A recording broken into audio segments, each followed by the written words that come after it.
Hello and welcome to Peaceful Rebellion. Well, we are here with the lovely Vicki and the lovely Val. Hello. Hello. Hi, Gordon. Hiya, hiya. Now, we were supposed to have Harry here as well, but he couldn't be here because he's working. So we're going to do a separate interview with him. So there's the three of us. Now, the idea of this is for you all to get to know Vicki and Val a little bit more, and for me to get to know them a little bit more as well. Okay, because they're both doing interesting work at the moment, I think. Yeah. So listen, shall we start with you, Val? Val, tell Yeah. us a little bit about yourself. Oh boy. Yeah. Um, well, I guess I'll start at how I woke up, basically. Okay. I worked on Wall Street for 10 years, and so money had become a thing for me. That was my identity. I thought that all there was money, and that was how I valued myself. Then I left Wall Street to start my own thing, and 2008 happened.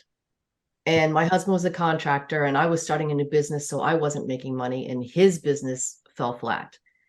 I For 3 years I was able to hold it together. I was, taking money from here, sending money there, holding out but my 401k was wiped out. I was considered a higher net worth individual, but it was all gone. And in 2011 I realized that I could no longer keep up the act, and I crashed and burned. And I had 3 major depression episodes over a span of 4 years, 4 or 5 years, something like that. I mean, I had a lot of bad things happen. That happened. I lost 2 dogs really early. My father died. My father-in-law died. 2 miscarriages. It was just a lot of trauma all at once. And I just couldn't snap out of it. I couldn't dump the anxiety. While I was doing better at the depression, I wasn't getting so ill. I mean, I was on the couch, literally couldn't move, but I wasn't getting so ill anymore. But I just couldn't get my life in gear. So I decided to turn to psychedelics. Okay. So I found a shaman in New York City. I live right outside New York City. And I went to my first ceremony. The first one was MDMA. We did MDMA, but it Okay. was all very kosher. We weren't there to get high and go out New York City and have fun. We all had to stay on our little mats, and she was a healer, and she came and worked with each person individually while we were going through this. And it was really eye-opening for me. I didn't have a psychedelic experience, but I definitely had healing. I felt that going on. And so when I got depression again after that, it was much lighter. Then I went for the second one, probably about a year later. And again, more healing, but no really psychedelic experience. So and during that time, I was waking up to certain things. I think like everybody else starts, you wake up to the government, right? And how you're being lied to. And I was in the Navy. So to me, God bless America, I'm a patriot, rah, we're the best. And starting to realize that, oh, this is shit, right? So Yeah. all these things started breaking down. And I was starting to doubt my religion, which was Christianity. I was raised as a fundamental Christian, with all that. And then my last experience was with psychedelics was about 3 or 4 years ago. And I said to the woman, my shaman, I said, look, the first 2 crimes were great. I had some healing, but I want a psychedelic experience this time. I want the full. She goes, okay. And so I think we ended up around 7 grams, which I don't know if you know anything about psychedelic mushrooms, but that's called a heroic dose. Oh, yeah. Okay. Mhm. Yeah. And so I can't even explain, there's no really words to explain it to someone who hasn't had an experience, but in 1 second, I was flying through the universe, watching stars go by, and just like poof, craziness. And in one part of it, I was crowned in a ceremony in a forest. Mhm. Like I was wearing this gown, I looked like a fairy or somebody from Lord of the Rings or something, and they put this crown on me. But what came to me instantly was that everything is sacred, everything is divine. I'm getting goosebumps just thinking about that. And because I had said like, oh, I've wasted my life, and nothing's wasted, nothing, everything's fine. And so I left that experience with totally different eyes. Mhm. And that, I think, is really what I consider when I woke up, because I realized that even beyond what I thought, the conspiracies, beyond the conspiracy, there was more to know. And that's right around the time I think I found your group. It feels like it's been quite a while. Yeah, I think it Yeah, has. we talked the first time. I think I saw you on somebody else's channel. I forget who. Mark Um, Mark Atwood, perhaps. Probably Mark Atwood. Yeah, because that was still during my conspiracy phase, and we had a session together, and you helped me even talk to my higher self, which I didn't understand a lot about. So that was great. So that was just one of the other things that clicked the box. Yeah, So that's kind of my story in a nutshell. Of course, there's a lot more details, but for sure. Cool, excellent. All right, so already we're into psychedelic experiences. Cool. Well, Vicki, why don't you give us an overview of you? Okay. Hello, everybody. Well, I'm in the UK, so it's cold here. And yeah, I was thinking about this, how I would introduce myself, and I would say that I was a person that loved other human beings, loved being around everybody, really social person. And then I had an awakening, and I decided that I didn't like anybody and I didn't want to have anything to do with any other human beings for quite a while. And now I'm just starting to come back again to actually quite liking people. And so that's like my very general description of where I've been. But I've done a few jobs in my lifetime so far. I was in financial services, which most people can't believe about me. I was a childminder, which was the worst job I've ever done in my life. And then I suddenly had a bit of a change of heart, and I decided that I wanted to get into fitness. And so I work as an exercise specialist. And during my job as an exercise specialist and helping people to overcome issues, I had my proper awakening. And the reason I had my awakening was because I could see what was going on in the world and how health and the food industry were managed, and it didn't make any sense to me. And that was my awakening. And yeah, I went through quite a few dark nights of the soul over 2020. Before that, I was awakening to it in different places, but not as a whole. But over 2020, I really just couldn't get my head around what was going on in the world. And I was looking at my clients and looking at how they were suffering, and all I wanted to do was help them and couldn't understand what was going on. And that's where my awakening happened. But I went through quite a while of being angry at the world. And like we said, all the conspiracy theories. I've found out about you, Gordon, by watching Mark Atwood. That was the first time I saw you, and decided I wanted to do your hypnosis. So I think I've done every one of your hypnosis. You have been on every course. Everyone. I'm a bit like that. If I get into something, I throw everything at it, and I really love doing it, and it's made a big difference to me. But probably the one thing, I haven't done psychedelics. I've never really been into any of that. I've never really been a big drinker. I'm not very good about not being in control. So I don't like to give away control so easily, which is probably something I need to learn to do. But my awakening has been helped by meditation, and also, you know, doing the hypnosis side of things as well has really made a massive difference to my life. And that is where I feel I'm starting to open up to things. And like you said about, I'm not really into conspiracy theories anymore. I'm not angry at anybody anymore. I don't feel like I need to change anybody. The only person I feel like I need to change now is me.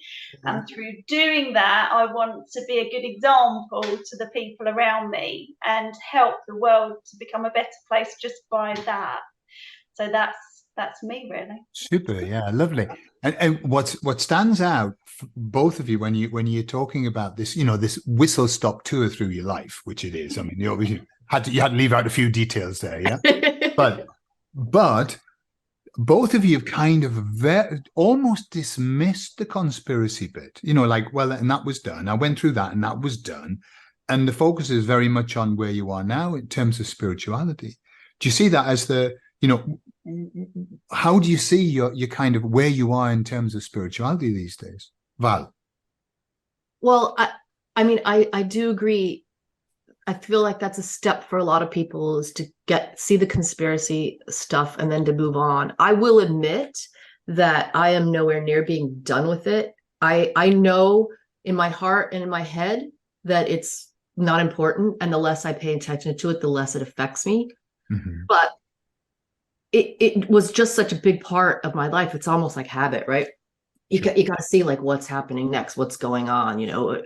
Biden just came out with war whatever to Congress that we're officially at war now. And I'm like, okay, why are you even like giving this a second thought? Who cares? Whatever. It's not, I think how I've come to look at it now is that if I want to manifest the things I want to manifest, it's not going to happen if I'm staying in this dark gloom circle of a constant, like, repeating the same stuff. Look, we know what they're doing, right? We know all the things that I know. I don't know if you're putting this on YouTube or Rumble or what, so I'll try and be careful. YouTube, yeah, be very careful with yes, yeah. You can bleep me later if you want. I don't know, because sometimes I forget what I'm saying, but Yeah.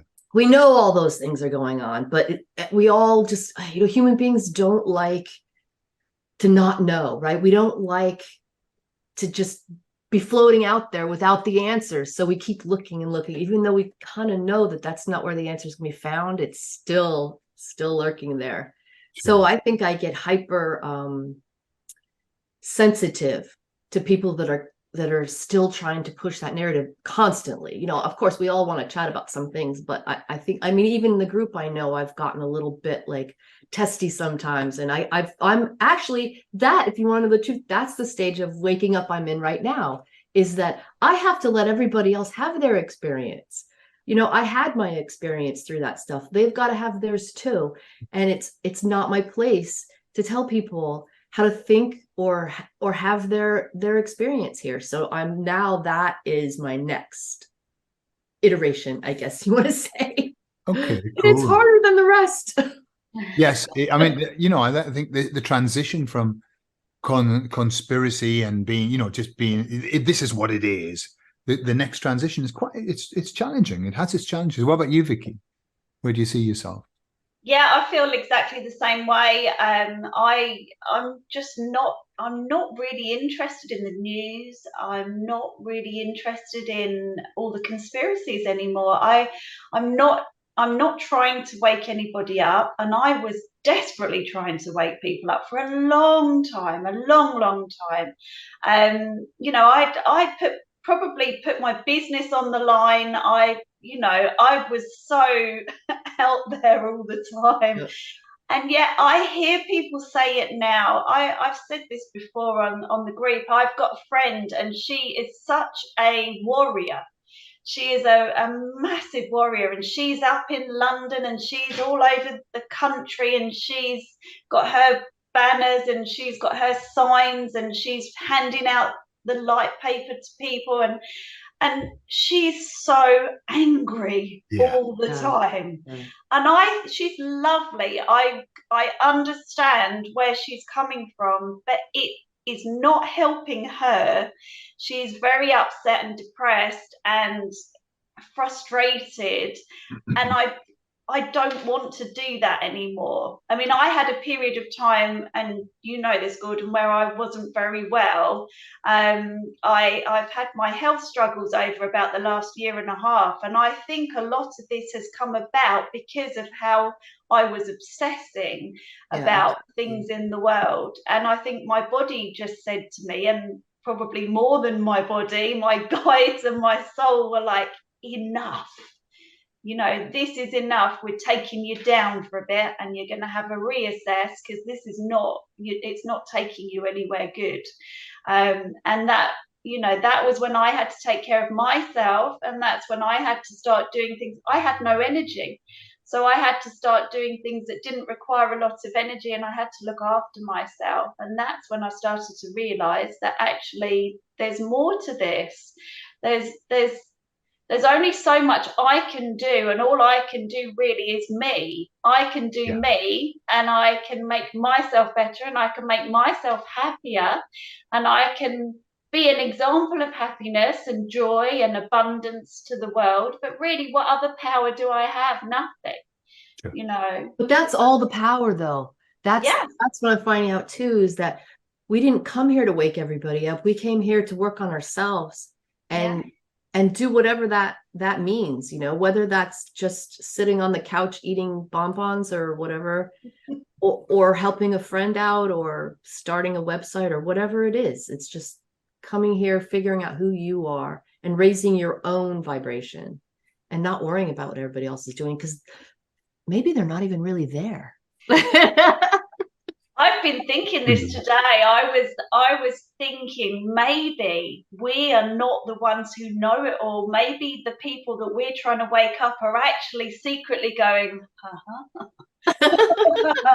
we're not here to be woken up, and look at you trying to wake us up, and Yeah. look at you tying yourself up in knots trying to wake us up, and we're Look at not you going to be being woken up. distracted. Yep. Yeah. True. Yeah, and we're putting all our power and our energy into it where we could be putting it in better places. Sure. Let me I just ask you both a question about because the emissaries have talked about these steps, waking up to the world, waking up to self, and then waking up to God, whatever that means. In terms of you mentioned that Val, you were brought up as a Christian, yes? Yeah. Where are you now? Well, actually, my Christian faith is a trauma that I still need to heal, because I feel it is giving me blocks, because I revile, even when you just said God, I kind of went, Yeah. because it's just like all those terms, all those things just remind me of the oppression I was raised under. And I don't want any part of that. So I am really struggling now to come to terms with the idea of what is God. What does that mean? So I clung to the word source for a long time, like, okay, just source, we're all like fractals of source, but there's something still for me that isn't clicking. So to answer your question, I'm still seeking the answers for that. Mm-hmm. But I know I need to dump dump what isn't the right word, but I need to work on that trauma, because it's keeping me from exploring my trueness, because I can't look at those areas. I empathize completely with you, because that was what happened to me being brought up as a Jehovah's Witness. I hated everything that was organized religion or God or Jesus or the Bible, whatever. And it's only been in the last couple of years that I've really warmed up to the whole subject. And now I would say my faith is stronger than it ever was when I was a pissy little Jehovah's Witness. Bad one as well. I was a bad one. What about you, Vicki? Where are you in your beliefs? Well, mine was quite funny, because when I was growing up, my parents were atheists, and they were very, devout atheists. So I didn't have any religious upbringing at all. I mean, even to the point, my dad his parents were religious, and my mum's parents were as well, actually. But my mum refused to get married at the altar in the church, so she made a big thing about it and was like, a few steps back from it, which always seemed a little bit over the top to me. But when I was a child, I was curious about religion, because it was a no-no. So I wasn't allowed to have a religion. Everything was no religion when you filled out the boxes on a form. We do not have a religion. And I was like, but hold on a minute, what if I want one? Because that's what I'm like. I'm this obstinate. I'll be like, yeah, okay, if I'm not allowed, I want to know why, and I'm going to probably do it anyway. So I remember being friends with a girl who lived across the road from me, and she was a Baptist. And so I used to go along with her to her Baptist church and watch people being baptized, because I loved water. I'm a water baby. So the idea of being baptized to me and being put in this massive swimming pool and being dunked under, I thought was wonderful. But then I got a bit bored of it. And I decided it wasn't really for me. And it just didn't really ring true. There's something about religion that I couldn't, it just didn't sit well with me. There's, you know, how can you have different religions and some are accepted and some aren't, and some, you know, just because you follow one rather than another, and it never really sat right with me. I was just going through an awkward phase, I think, where I just wanted to do something that my parents said I couldn't. But no, so I've never been religious, but I've always known that there was more. I was thinking about this earlier. I've always known that I have a soul. And my children even say it to me now. Why do you think that this isn't all that there is? Why do you think that when we die, that's not the end of it? And I just say, because I know it's not. And they're like, we need more than that. I just know. I know that. And all throughout my life, if I've walked past a mirror or seen my reflection, I've always thought, oh, it always takes me by surprise, as though, oh, is that what I look like?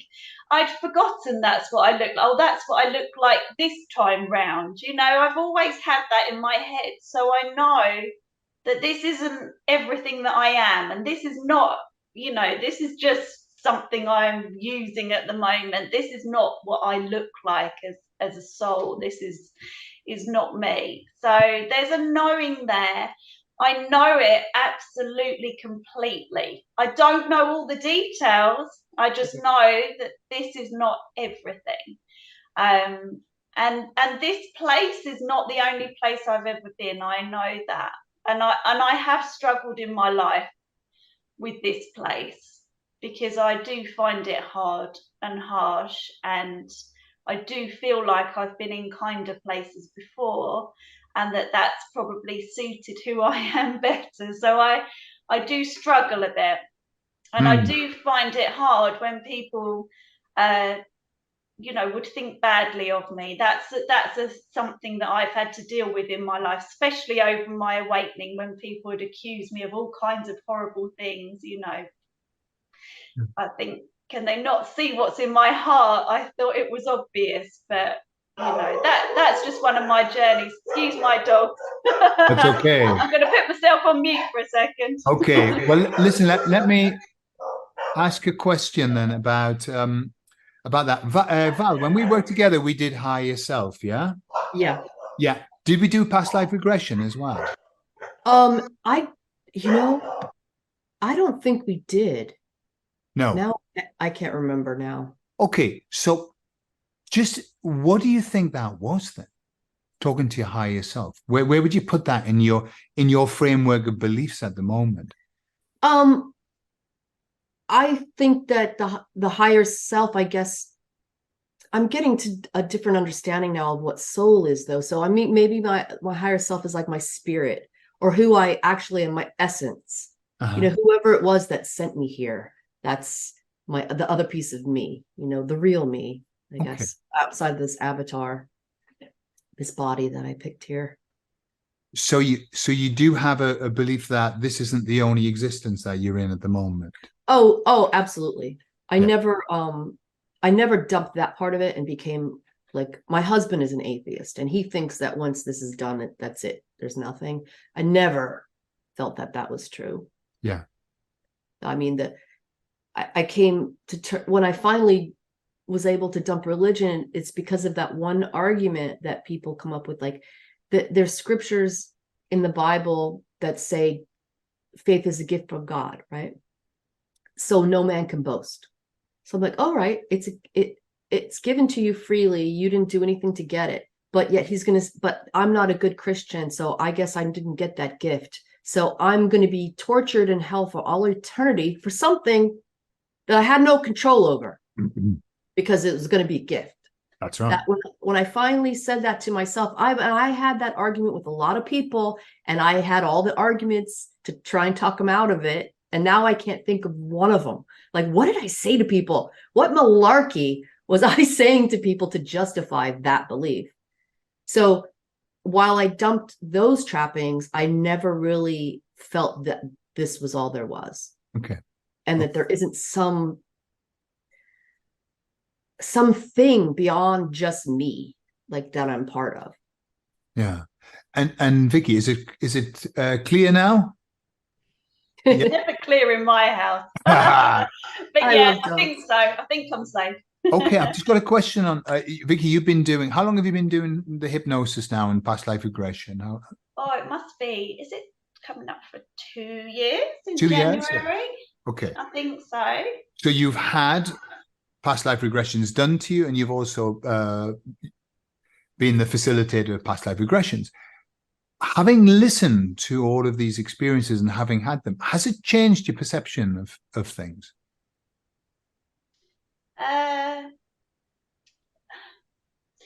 Sort of. I mean, I was very open to it anyway. It's always really interested me. I think the thing that surprised me was I thought it would just be that we'd be going back to different lives in on Earth.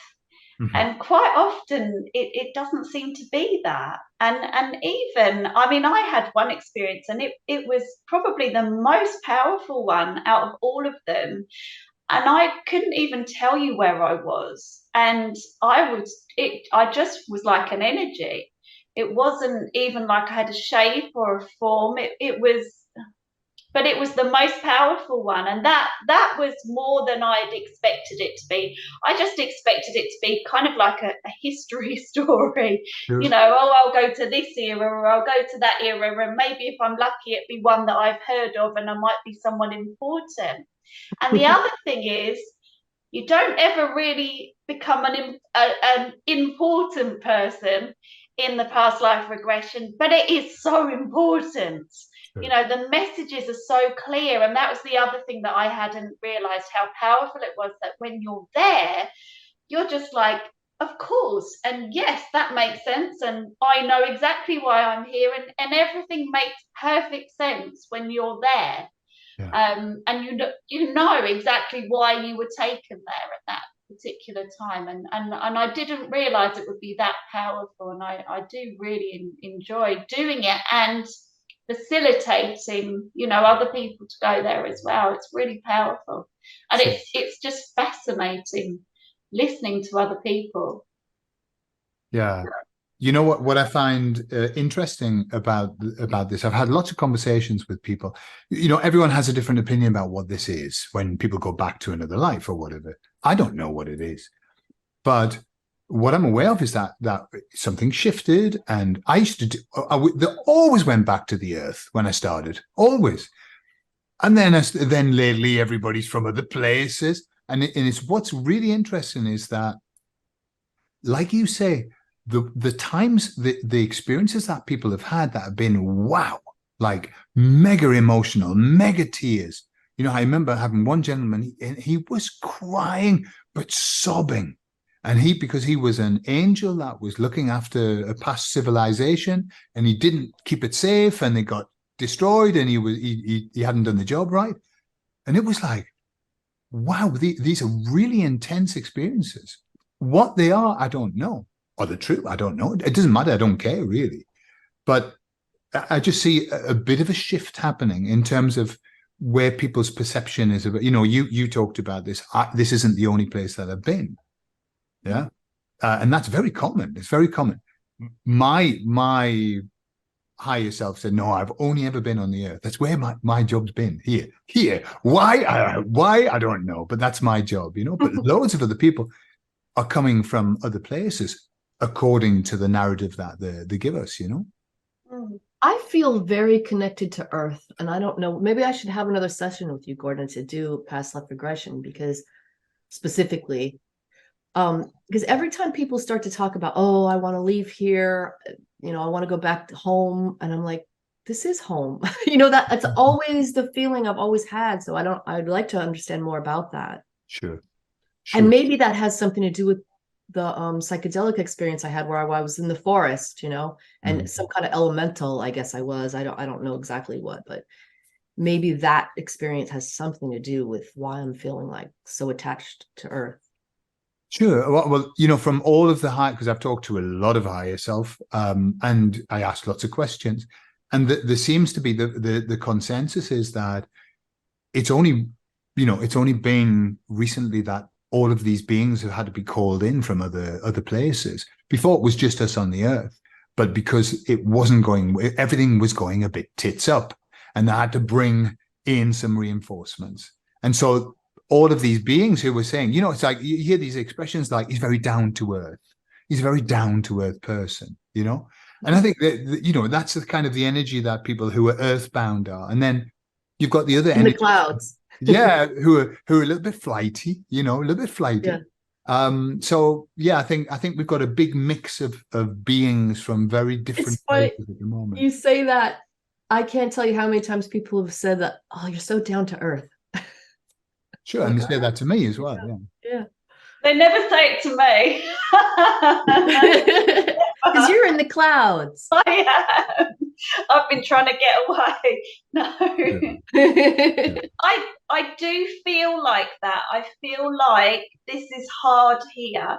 And this is not something that's just been since my awakening. I have felt this my whole life, or this whole life, that I don't understand the nature of this place. I love it. I absolutely adore nature. I adore the animals. That's where I'm at my absolute happiest. But it's probably, I suppose it's humans. I don't really understand them. You're hypersensitive to the distortion. You know, many of us didn't feel it until we did wake up. But it seems to me like you have this feeling of the distortion, you know? I forget about it a lot. Like, honestly, I'll go about my days and there'll be times when I forget all about the issues that are going on. But then I come back and remember. You go, God damn it. Yeah.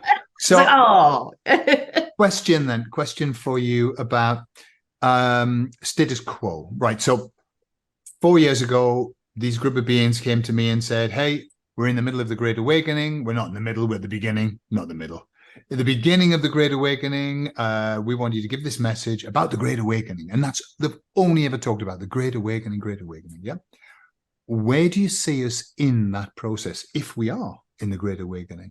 Where do you see us? Vicki, where do you see us now? My views on this change, and obviously no one really knows, but I think we're in the process.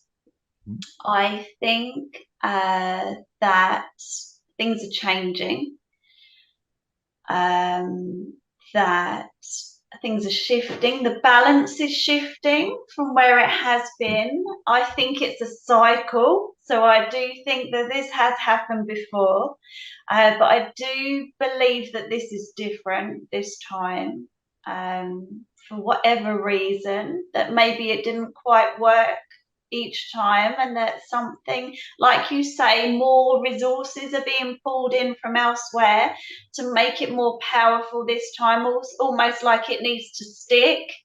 I do think that we're probably in a place, the planet, Mother Earth, Gaia, is in a place where she's being challenged and changed, and that things need to happen to I almost feel like she needs to shake off a few fleas. Like they say, the dog and the fleas. I feel like sometimes the humans are the fleas that need to be shaken off a bit. But yeah, I think we're in the process. But I don't think the process is quite how we were thinking it was. I don't think it's this. I can't see this mass awakening of everybody. I don't think everybody is supposed to awaken, whether it's this time, this lifetime. If it's going to be a long period of time that we're going through this, maybe some people will come back in another lifetime, and then that will be their time to awaken. I can't see everybody awakening, but I do think that There's a proportion of people that are. And I think the awakening, from what I'm learning and I'm experiencing at the moment, is the awakening is us awakening to ourselves. Nothing else. It's us learning what we came here for, understanding the physical, understanding that our thoughts are put into the physical for us to experience them, and that we're here to create, and that everything that we're creating in here is being created in our physical. And I believe that is what it's all about. And the more people that start to learn and understand that and put that into practice, and it's really hard because we have been taught and brainwashed, hypnotized, haven't we, into these thoughts that hold us back and create resistance and stop us creating.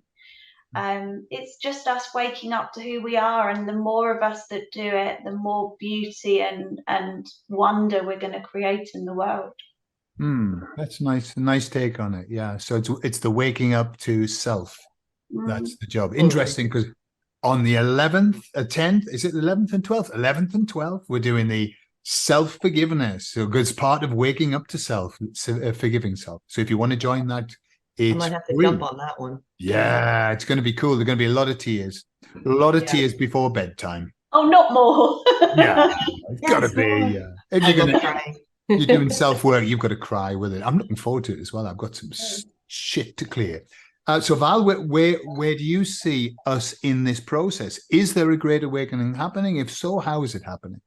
I absolutely think that there is, just mainly because of what I see in my own life, as far as my friends, right? Most of my friends are not awake. Even my best friend, she listens to me. She gives me all the room I need to say the crazy things, but I know she doesn't believe them. But that's okay. But what I see around me is a lot more people, not even just open to the conspiracy stuff, but that's off the charts. I feel like people are just like, what is going on? This is not right. So I feel that we're coming to some kind of jumping point, and I don't even know what that means. I don't have like you, Gordon. I don't have emissaries to chat with, and nobody gives me these great messages. So I kind of listen to what other people are saying and intuitively take into myself what I resonate with, and that kind of gets me where I need to be. But I feel that we are really close to something big, and there's a few hurdles that we have to go through on a physical level, which I know that they're here. We see them right in front of us. And my husband, he even laughs now because he's like, everything you said is happening now. Because he was always like, no one's ever going to pay for this, no one's ever going to get brought to justice, no one's ever going to do anything. And now we look around us and this stuff is coming forward and things are changing. And I'm not saying it's going to be pleasant for a while, but I think it's going to be all worth it. And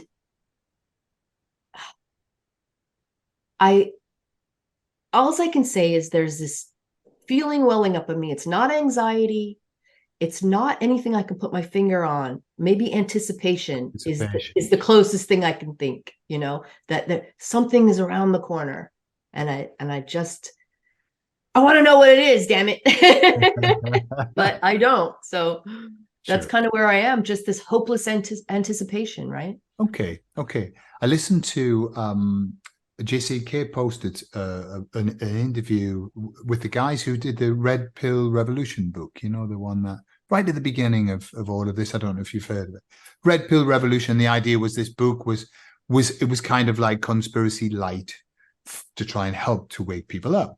So I was listening to these guys chatting, and it was really interesting. What happened was I was on Sundays. I record all the videos for the week. So I'd done all of these videos, all the messages from the emissaries, blah, blah, blah, blah, blah. And I sat down and I listened to these two guys, and they did my 4 videos in a row. But they were using the same words. And really keywords. Now saying, wow, that is incredible. But what they were doing, it happens a lot. That what they were doing was they were talking about the Great Awakening, and they were saying it's happening and it's massive. We just don't know it yet because we don't have the networks to let us know that the people who are waking up aren't joining networks. Right. Just waking up. Yeah. But the conceit in the things like they mentioned in Australia, you know, I don't know if you know, they were trying to do this thing with the Aboriginal people and get the Australians to vote them. And Voice, wasn't it called The Voice or something like that? Something. When they were saying that if you didn't do it, you were racist. You know, so it was a big thing like this. 70% of the Australians said no, even though there was this massive propaganda saying, do it or be racist. They were talking about the ULEZ, you know, the ULEZ fiasco down there. And there's this group of people called the Blade Runners now who are going around cutting down the cameras. And 95% of all of the cameras are cut down. 95%. That's great. Yeah. And then so they said, right, we'll just do portable cameras. We'll bring them in on trucks. Yeah, and people are going there and doing protests and putting the sign in front of the camera or setting up a picnic stall in front of the camera. So what they were saying, and they give lots of examples, but what they were saying was that there's a rumble in the jungle now. People are not saying, they're not able to just look at it and say that's okay anymore. You know, because it's becoming vulgar, isn't it? Yeah, it's becoming vulgar. Because they're cranking up so much, it's become superficial and vulgar and doesn't make any sense. I think you said that before about not making any sense anymore. Yeah. So they were very, very pro the Great Awakening, but I think both of your takes on that is great because I agree with them both. You know, and I think. Sorry. Do you think that there's a difference between people seeing things like that and standing up for it and people actually having this spiritual awakening? Do you think that people are going to go through both, or that we've just got some people doing, say, the protesting and seeing what's actually happening in the physical, but not actually going through that spiritual awakening? Because that's kind of how I'm seeing it. But that we maybe need both. I think that's a very valid point. That when I'm, you know, if you take Peaceful Rebellion, the group that we and how long has that been running now? 3 years? Peaceful Rebellion, perhaps. Seems like it's been, yeah, maybe 3 years. It's on Telegram. If you're a nice person, you can come and join us. We'll put the link down below. But I've seen this evolution in people. Because at the beginning when we started, even though I was saying, look, this is a safe space, let's try and keep it light. But people were angry and furious and, whoa, you know, and then I watched this evolution happen where suddenly people were saying, you know, hey, I've had this spiritual experience and I'm thinking about God and thinking about this and, you know, and Jesus. And I was thinking, wow, this is beautiful. But it took 3 years. You know, it's a process that we have to go through. And so I think, yes, people will wake up to what's happening. It's the first step. They've got to. I don't think the second step can happen without the first step. But will everybody take that second step? I don't know.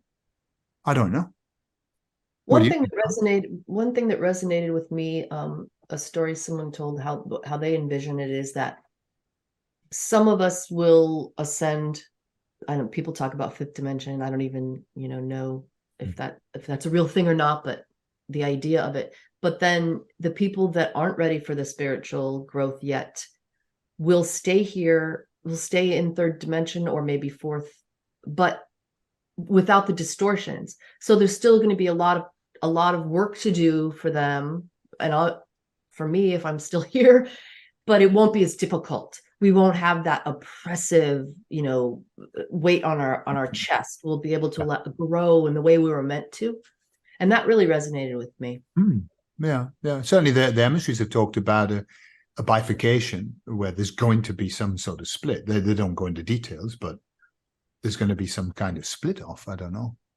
Because I do see that we've got, when you spend time with people, you can be with people like yourselves. And there's like this, there's a different vibe that goes on, which is, tell me what you think. I'm happy to listen to anything that you think. I'm open to whatever. I won't agree with it all, but I listen to it. Yeah.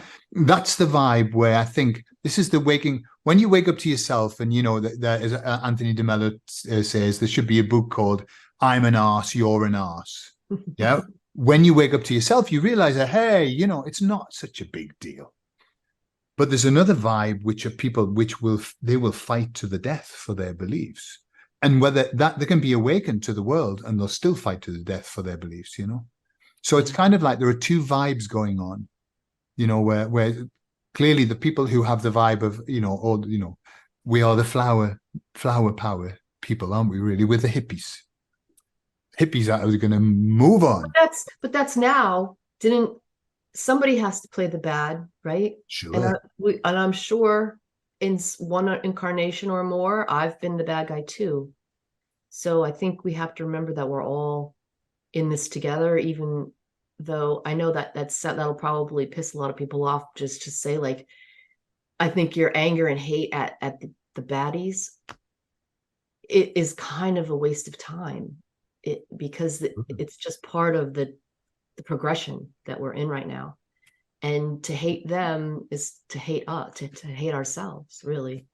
It's hard to grasp that, but I agree entirely. I mean, if you think about it, and in the macro level, if we all came from source, the baddies came from source too. So as you say, somebody had to do the dirty work, didn't they? Somebody had to do the dirty job. Many times, in many respects, I look at what the baddies are doing, and I quite admire the hard work. I mean, they're thorough. They're thorough. And they are hard workers. You can't take it away. They've worked hard. Clever, yes. Clever. And they know us. They know how our brains work. Yeah, they've done their homework. But Vicki, you hit on something that I feel is so important, because the spiritual part, you asked, like, are people going to wake up spiritually? And what you said before is the spiritual part really is just remembering who we are. So that's going to happen to everybody, whether it happens now or in their next incarnation, or how that's going to work. Or I think that's what I'm sort of realizing, that I believe is happening, that we're all going to get there at some point. It just might not be right now. And this 3D, 4D, 5D, I almost feel like I've experienced this. I don't know if either of you had this, but when we were going through the lockdowns here, and people were wearing masks, and people were very kind of aggressive about everything, weren't they? And I know people that didn't want to wear the mask but were frightened to say it, so they would just do it anyway. And I literally was of the mindset, I'm not going to wear one, and no one's going to make me. And I actually got to a point where I felt like when I went out, I was invisible. And I think that was a different dimension, because no one challenged me. No one challenged me. And I just I did not have that experience, Vicki. Oh, I got in almost 2 fist fights. I got chased in Costco. I decided to try that, to go into my own dimension and just ignore them. And I walked past the lady at the front desk without a mask on, and she's like, "Come back." And then I hear some of the loudspeakers, the blah, blah, blah, and people come running. I'm like, all right, whatever. Because I live in a really liberal area, so masks were everywhere. There wasn't but I'm not doing it this time. If they try this again, no. I'm going to join you. Yeah, do it. I was a bit of I have to admit, I was ready for the fight, and I was quite disappointed that I never got one. I must be a better manifester than you. Yeah. Because I was ready for a fight too, and I got them. I was ready, like, come on, bring it on. And then I was like, no one's taking any notice of me. I'm really disappointed. I love that you said that. I love that. It's true. And I had a couple of occasions where I had to go into hospital, and people were, and I thought they were going to challenge me then, and they didn't. The only time I actually got into an argument with somebody was when there was a young boy in the supermarket down the road and he was coming in not wearing a mask. And I'd walked straight in not wearing one and no one had said nothing, nothing to me at all, not anything. And he walked in, and because he was probably 13, 14, they pounced on him and they said, right, get a mask. And his friend was putting one on quickly and he was saying, but my mum said I'm not allowed to. No, we don't care. Put it on. And that was my cue. I'm don't you dare make him wear that mask, and don't you dare put that mask on your face if your mum's told you not to, and shame on you, woman, for telling him that he must. And yeah, I did do my bit, so I think I got it in once. But the rest of the time, no, they just completely ignored me. I was literally like I was invisible. Yeah. And the other time when I feel like I've kind of got into a different dimension is with friendships that I've lost. And I literally, people that I would see all the time, even in the street, out and about, that were my friends, really close friends of mine. And because of the way I was and they walked away from me, I've never seen them. It's like they have literally disappeared off the planet. I don't hear about them. I don't have anything. There's nothing. And that's where I feel like I'm in the same place, but I'm not in the same place. Sure. And I wonder if that is what these different dimensions are, that actually we're still here.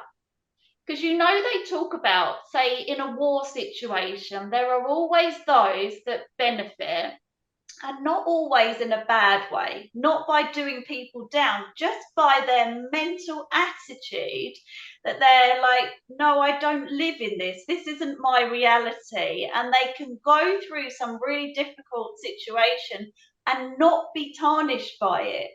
And yet others are falling by the wayside. And I wonder, is this what being in a different dimension is all about?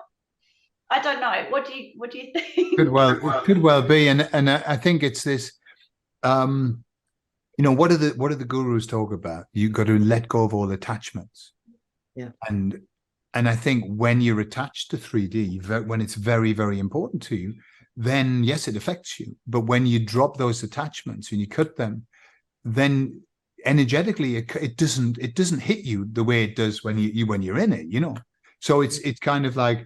But I think that at the moment where we are, we float in and we float out. Sometimes I feel very 3D, and sometimes I feel very 5D. Just depends on the moment, So, and I don't even know what that means. Do you know what I mean? Yeah. I'm saying it because everyone says it, but but it's like interdimensional. I think we can move depending on our frequency. Oh, definitely. And I think sometimes you just feel great, don't you? And then something can happen and you forget to feel great. I mean, how silly is that? And you get sucked up into the world again, don't you? It's like it's got its claws on you and you have to kind of shake it off and say, no, get off, leave me be. Of course. Yeah, sorry, Val, I cut you off. Oh, no, I think the thing that helps me with that sometimes is to remember that I chose my experiences. Like, we come here, I don't think you choose, like, to say that, like, something was going to fall off the counter, but the big major things that you knew you were going to go through, maybe you didn't decide how it was going to happen, but those bad times, those good times, you kind of wanted those experiences. So nothing can harm you in that environment, So that helps for me anyway. Just be like, okay, this is going to pass. And I just went through another financial issue. About 8 months ago, my husband was out of work for almost 6 months. And so last time I would have had a breakdown, but this time I just noticed that it just kind of flowed differently. And I also realized that I was using my manifestation powers negatively. So I snapped out of it and I said, all right, do the things you know to do. And sure enough, within a month, everything started getting back on track. So it really is just where you put your focus, both of you have mentioned something. I think it's important, this remembering and forgetting. And you were saying, Vicky, when when you remember who you are, you feel great. When you forget, Yeah. you don't feel so great. And that's pretty much what you're saying as well. And I think this is, this step of remembering who we are. That is, as you say, Vicky, that's why we're here. But sometimes we forget. But that's okay, because we're here on Earth. We didn't come here to be the Buddha. Yeah. We came here to have this experience, and that means that we step in and we step out, 1 foot in, 1 foot out. But it's a dodgy place to be. It's like trying to walk the fence, because if you slip, but that's kind of where we've got to be in two worlds. Yeah. If we knew when we, like right now, if I knew for a fact, because I saw it, went there in a dream or whatever, but knew for an absolute fact that I was divine, I came here on purpose, I'm going to live forever. I feel those things, I know those things, but not really. You know what I mean? Exactly. So if I knew those things, my experience here would not be very interesting. Exactly that. I don't know whether you heard me talk about this. The emissaries a couple of times have allowed me to feel something, the compassion of God. That's what they called it. They're very religious, the emissaries. The compassion of God. They let me feel it. And it was the most intense experience that I burst into tears and I couldn't breathe or anything. And then they took it away and I couldn't remember what it was like. And I said, why can I not remember it? And they said it wouldn't help you in this where you are. It won't help you to know that feeling, because then you wouldn't, you think, shit with everything. I'm going to sit down and meditate, Well, and then you can just bug out anytime you want. Like, exactly. And there is no experience, there's no growth, there's no figuring things out, Exactly. We did come here to do some work, it's the inner work, but we came here to do some work. Listen, the time we've been talking for an hour, so what I would like to do, if you don't mind, just to wind up, I'd like you just to let me know, both of you have channels, yes, that you're working on, yeah? So Val, what's your channel and what's it about? My channel is called the Higher Vibe Project, and there's just a couple of videos up now. I had a partner that I was going to work on it with, but she decided it was too much for her at the time. So I'm kind of figuring out which direction I want to go with it. But what I want to do is kind of talk about the things that we were talking about today. And I've gotten really great at manifesting, and manifesting specific things, like really specific things. So I want to teach people about that. Ooh. and about how, healing your trauma helps with manifestation. There's a lot of things that keep you up on that. So the channel is going to be basically about that. And it's not airy fairy. You got to be happy all the time, because I don't buy into that either. But like we talked about, once you catch yourself getting into this lower vibration, just spin it around and remember what you're here for and what you need to do. But anyway, that's what the channel is going to be about. Cool. I'll also talk a little bit about business, because I also help people like you and you, Vicki. I've been in internet marketing since 2005, and I used to be in a very low vibe niche, which was make money online. So all the people I worked with were, you can imagine. So I changed my focus to, I call them conscious entrepreneurs. So I want to help people that are doing good things in the world. I want to help them with their branding and their websites and things like that. And then help people that already have websites but are ready to take that next step, help them build courses out and do email marketing with their lists and stuff like that. So I'll do a little bit of talking about that on the channel as well. Cool. So we'll put your channel link in the information. And if you want to subscribe and help Val, that would be lovely. And what about you, Vicki? What's your channel and what to do? So my channel is quite new, and it's called Bringing in the Light. And the reason I chose that is because I kind of feel that's what I'm here to do. That's what my higher self told me when I did a higher self session with you, Gordon, that I was here to bring in the light. And so that's what I called it. And I do a lot of talking on it. I haven't posted anything for a little while, but it's really my take on things. What I want is to try and put a bit of positivity out there. Yeah, me too. So yeah, and I think that's how we're all feeling, isn't it? In whatever avenue we choose to do it, it's that we want to give something, we want to help people, we want to comfort people. I talk a lot about when I meditate and I talk to my guides, they give me so much information. And so it's just kind of current themes that I'm talking about. The other thing I'm doing is my t-shirts. Ah, yes, of course. I've got it down here. T-shirts. Nature is my happy place. Yeah, it is. Today it is, yeah. Tomorrow it might be a different thing. So tell us about the T-shirts, yeah.